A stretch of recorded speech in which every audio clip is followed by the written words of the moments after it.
We want to begin with the issue of climate change. If you've been looking at pictures at the Amazon, you know that it is really real. Well, the effect of climate change is being experienced in all facets of life and in all the major sectors of the Ghanaian economy as well. Climate change constitutes a major threat to national development and the growth of small and medium-scale enterprises in particular. The International Chamber of Commerce, ICC, is the official focal point for business and industry of the United Nations Framework Convention on Climate Change. The ICC has therefore been calling for greater climate ambition from both business and government as it considers climate change as everyone's business. Well, joining me in studio is Emmanuel Donikwame, his Secretary General of the ICC, to talk more about the issues of climate change and its impact on SMEs. Thanks very much for your time tonight. Also, we've seen that climate change is really real. I mean, judging from what we are seeing in the Amazons, the pictures that are being shown to us by international news sites. But we are talking about the impact of climate change on small and medium-scale enterprises. That is interesting as well. Tell me why the focus on that? We realize as a business association that climate change is not limited to just communities or those involved in the agricultural sector, but it's everybody's business. And its impact goes a very long way, in affecting the profitability of businesses. We've all realized in Ghana in particular, the changing rainfall patterns, the intense rain, extreme heat, and then the floods, which end up destroying our streets and causing all the chaos in traffic. So we need to really monitor these things and then see its effect. How is that impacting on the activities of small businesses, really? Small businesses are at the receiving end of most of these things. From our own research, we realize that the location of most of our businesses within the central business district, once there are floods, people hardly even open their shops, And then it's our own activities which cause these things. We end up choking our gutters, which end up flooding the roads, and then it also deteriorates the lifespan of most of the streets. In the area of agriculture, the differences in rainfall patterns is making it very difficult for those who really want to invest in agriculture or agro-processing. The changing rainfall patterns has been very terrible, So as a whole, as the focal point for the climate change activities globally, ICC's network in Ghana thought it wise that we need to focus our energies. But people don't seem to attribute some of these happenings to climate change. I mean, for instance, when you talk about flooding, people say, well, it's the choked gutter. It's not really an issue to do with the changing climate and all of that. I mean, from where you are, how would you rate the level of consciousness, maybe, if I would say, of the people of this country on the effects and impact of climate change on our national economy? It's worse than you can ever think of, because the main thing has to do with our resilience. And then as part of the Paris Agreement, which was signed by various nations, Ghana is supposed to develop its own nationally determined contribution to the Paris Agreement. All right. And ours is focused on developing our resilience to the impact of climate change, and also reducing our vulnerability to the impact of climate change. And generally, from research, we've realized that temperatures are increasing, but gradually every year. You realize that if the highest temperature within January and February was around 38 or 37, come 2020, it will move to 39. So in terms of... So we have extreme temperatures these days. And then the rainfall pattern, you cannot determine whether between May and June you have your normal rains or not. But we realize that it's all related to carbon emissions. Right. The use of things that generate a lot of carbon within our system. So our own activities contribute a lot. The link is where people have a difficulty with. Yeah. Well, so in terms of advocacy, what is your organization doing about this? We've realized that the way forward is to start with the education, which should be part of every single country's national determined contribution to the Paris Agreement. Education on climate change is key because a lot of people are not even aware how to develop the link between the two. That the rising temperatures has a lot to do with the way we do things. And how do we go around it as an SME? Our own activities, the few that we've been discussing, the early ones that we all knew of was to plant trees. Recently, we saw in Ethiopia how people went out to plant about 1 million trees each. If each Ghanaian is to plant at least one tree a year, make sure you nurse it. If it dies, you try and replant a new one. And then we reuse most of the things we do. We remanufacture, we recycle, we rethink, because innovation is also key. So we rethink. And I also brought in the element of even Sankofa. Why don't we start using organic material instead of using plastic? Because the issue of single-use plastic is also a very big issue now. Because you go to most of the choke gutters, you see a lot of plastics in there. You go fishing, and you may end up, instead of catching fish, our oceans are just full of plastics. So there's been the call for the use of, for the promotion of single-use plastic. So while you try to conscientize people about the impact of climate change, how do the SMEs cope? What kind of strategies can they adopt to, fight off this challenge, maybe? First, as I mentioned, you have to develop your own resilience to climate change. And as a result, you need to have your own plan, how to develop a climate change plan. You should have your own strategic plan as part of your resilience plan. And the first thing that comes to mind is for you to cut down your cost by reusing things that, or remanufacture. You can reuse things that can be used. You don't get rid of things and then repurchase a new item. And then you try to promote recycling of most of the things that you have. And then you also sit down and then invest more in R&D, whereby you invest more in renewable energy than materials, you can use renewable energy to produce what you produce. All right. So this is some tough task that you have on your hands. So how are you funding this? I know that you have the backing of the United Nations and all. How are you funding this? Ghana hosted the Africa Climate Week. And I remember that. All these things did come up. Then there is a Green Climate Fund. And there are so many projects that are being funded under the Green Climate Fund. You don't really need to reinvent the wheel. You can just go online. There are a lot of firms that have developed projects that you don't really need to reinvent these projects. If it fits within our national context, you can just modify them, and then you can get all the support you need.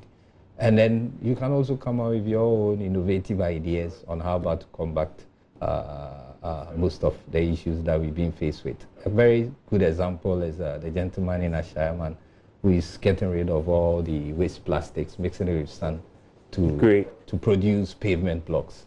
Those are the kind of things we really want to see people do. Moving away from plastics to the use of leaves in packaging food. Those are the kind of things we want to hear. Thank you so much. We've run out of time. But interesting conversation we've had. Thank you so much. That was Emmanuel Doni-Kwame spending some time with me talking about climate change. I believe that we'll revisit it sometime in the future. Well, so the lack of understanding of the country's tax laws has been partly blamed for the inability of government to meet its revenue targets. Now, the Ghana Revenue Authority is being urged to intensify education for the public to know what it means to be tax compliant. President of the Private Enterprise Federation, and I would say Bonsu, made the call at the National Validation Meeting on Tax Reforms for Domestic, Medium, Small and Micro Enterprises in Accra. Yes, Ebenezer Sabote's report read to you. Ghana Revenue Authority has not been able to meet its revenue targets consistently, especially on the domestic front. According to a survey by the Private Enterprise Federation, about 79% of micro, small, medium enterprises have no knowledge about the country's tax laws. In an interview with Joy Business, after presenting results of the survey, Chief Executive of the Federation, Nanose Bonsu, advocates a review of the law to enable small businesses to better appreciate them. It's not the fair for us to have the 25% across board for all corporate taxes that everybody has to pay. So you think that side should be reviewed? We think all laws should be reviewed so far as applicable to taxes, because from the revelations of this research, you see that there are a lot of actions that need to be taken, a lot of education that have to be put in place, and a lot of sensitization, and to me, even helping the private sector. You know, we have under the new Minister of Trade, we have business advisory centers. Those should be empowered with capacity to train our businessmen as to their obligation under tax law. He also disputed claims that some businesses are deliberately evading taxes, a situation which is said to cause significant revenue shortfalls to the country. Obviously, the targets, there need to be a lot more education. There need to be engagement of the various private sector players to bring about the point that they also honor their obligation. Let me say this categorically. Sometimes the misconception is that private sector people want to duck their taxes. That's not true. From this exercise, they want to comply, but if they don't know, they don't understand the language, and it costs them money to be in compliance, nobody in their right mind will do that. So as much as we can do the sensitization, as much as we can do the education, as much as we can help them to do the assessment, we should see a future, a better future of private sector tax payments or compliance going forward. The program was also used as a platform to sensitize some businesses about the need to clear their taxes at the end of every year. Eben Sabote's report for Joy Business. Now, all members of the Ghana Hotels Association have been instructed to stop quoting prices in foreign currencies. President of the association, Dr. Edward Akanyamike Jr., revealed this to Joy Business. He said the association had written to the governor of the Bank of Ghana over some concerns raised by the central bank regarding charging in other foreign currencies.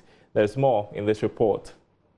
According to the president of the Hotels Association, all members have been briefed on the instruction to now quote prices of services in cedis.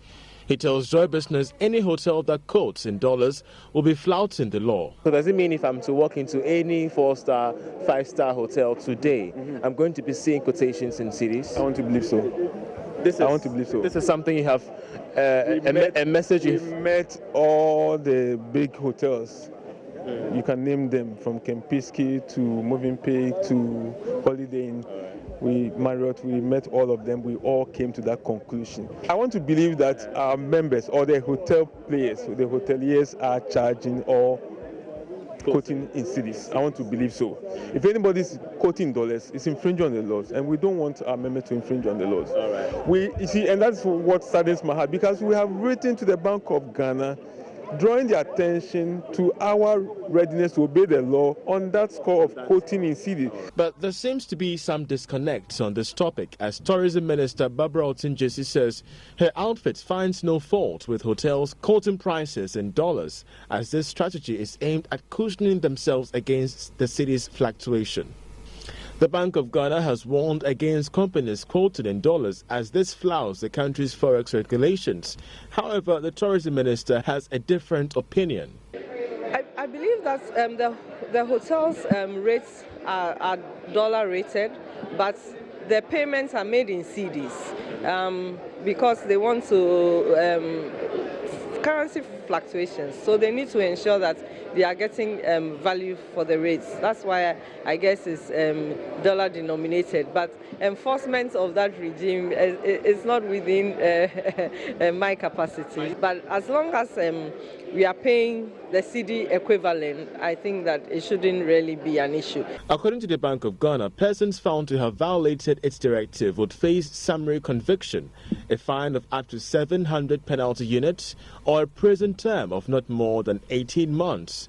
This move from the Bank of Ghana is expected to tackle the surging dollarization of the economy and also help check the persistent depreciation of the cedi. The Executive Secretary of the Chamber of Petroleum Consumers, Duncan Amwan, says the Bulk Oil Storage Transportation Company Limited should be divested by government so it could be properly managed. This follows some controversy surrounding the resignation of the former CEO of Bost, George Mensah Oakley. Sharing his thoughts on the marketplace earlier, Mr. Dankanamwa said BOST must be made to execute its core mandate and to stay efficient. The time is coming when BOST must be diversified so that government could take its hands off. We have private depots across the country.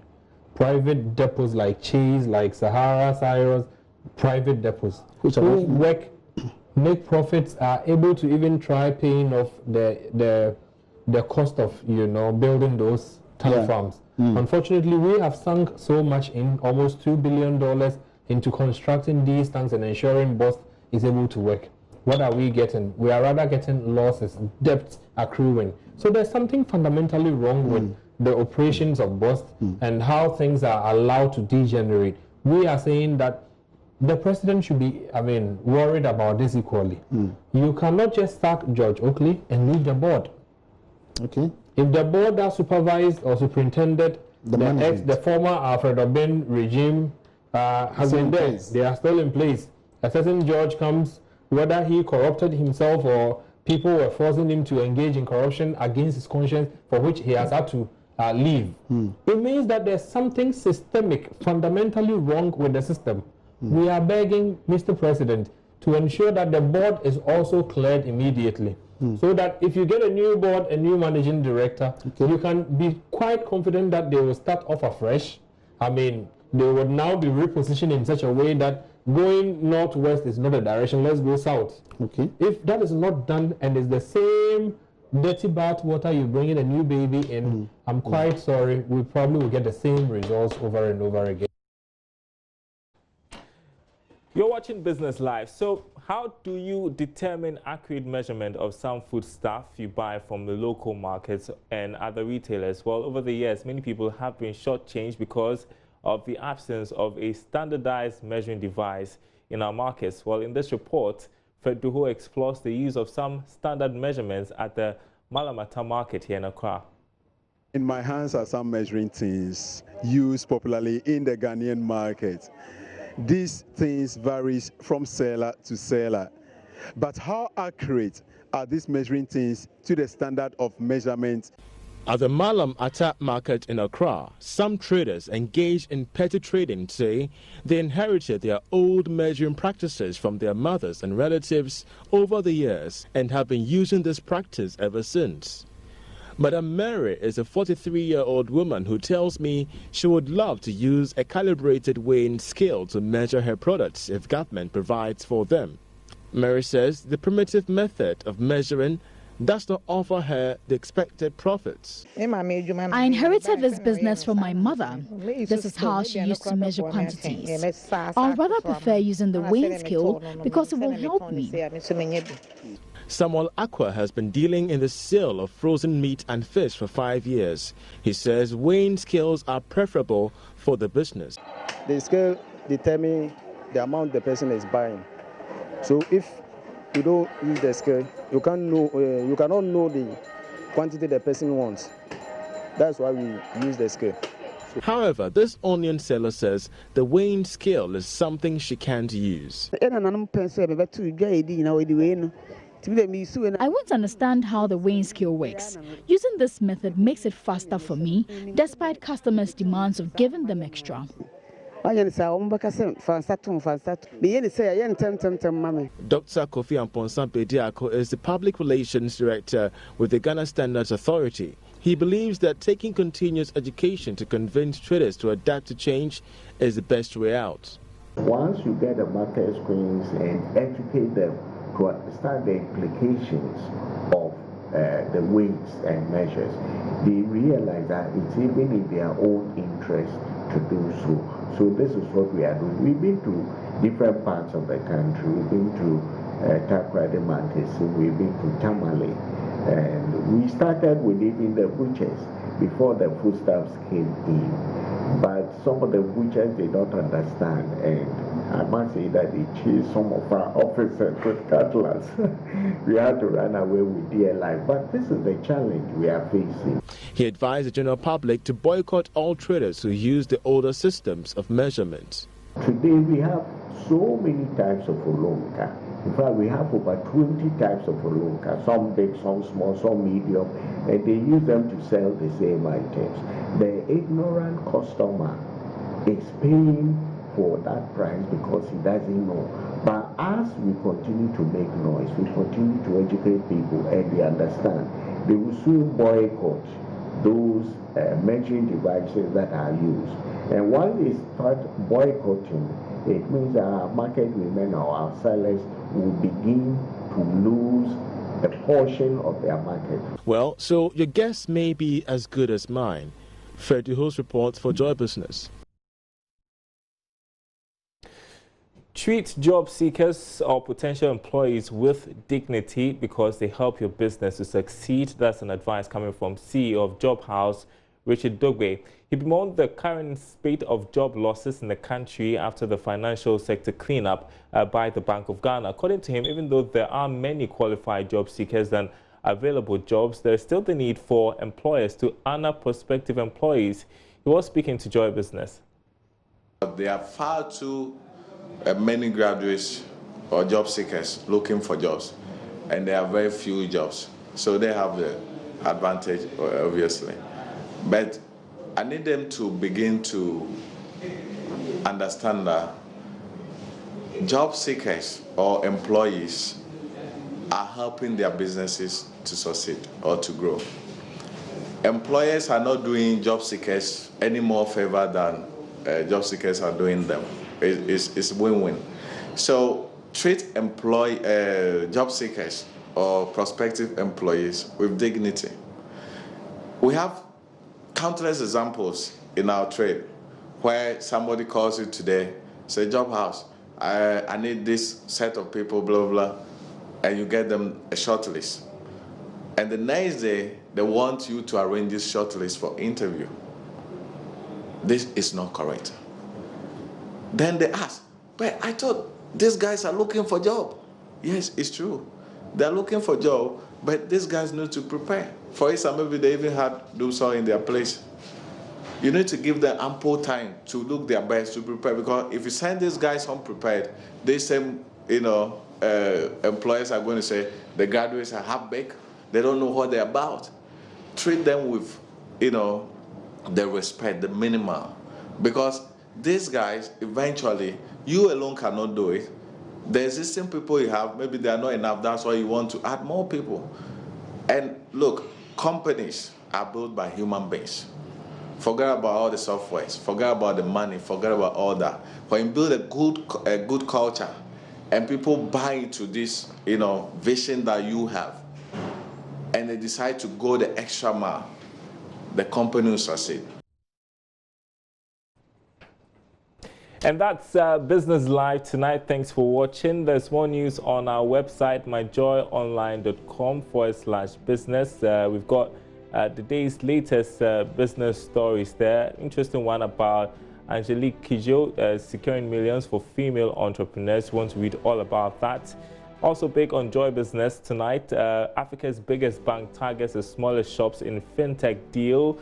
Plus, we've got all the base bulletins and previous ones just in case you missed out on them and you want to get up to date. That is myjoyonline.com/business. Thanks for watching. We'll be back same time tomorrow. Do stay tuned to JoyNews.